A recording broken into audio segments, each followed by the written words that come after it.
Tensyon sa loob ng bahay ni Kuya lalong umiinit. Clifford, number one backstabber nga ba talaga? Anton, nadamay na rin. Sino kaya ang tinutukoy ni Clifford sa kanyang mga sinabi?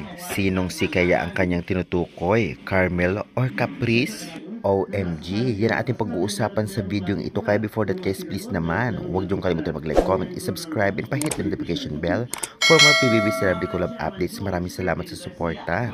Clifford, backstabber nga ba? Target ang mga girls? Well, karat ngayon sa social media ang usapan ni na Anton, Clifford, Marco at kasama si Lee about nga sa tinutukoy nilang letter C.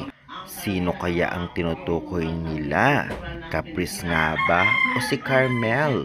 Well, lalong uminit ang netizens about nga dito kay Clifford dahil sa pagbabackstab daw. At syempre, alam naman natin nagka-issue si Clifford kay Carmel noon about sa food. Kaya marami nagsasabi si Carmel ang tinutukoy ni Clifford at Anton. Dahil dito, mas lalong uminit ang netizens at talaga namang ayaw pa naman ng netizens na may babackstab. Lalong-lalo pa i-confront dapat kung may maling nakikita. At mas malaking okay yon dahil marami nang nakakahalata nito. Well, alam naman nating lahat na hindi natin alam ang mga nangyayari sa loob ng bahay ni Kuya. Ang nakikita natin sa screen ay ang mga importanteng bahagi ng show. Kaya naman pala isipan sa mga manonood kung sino nga ba ang tinutukoy ni Clifford at kahit nitong si Anton. Mawawala na ba ang Carton Love Team o pag-ship kina Carmel at Anton dahil sa isyung ito?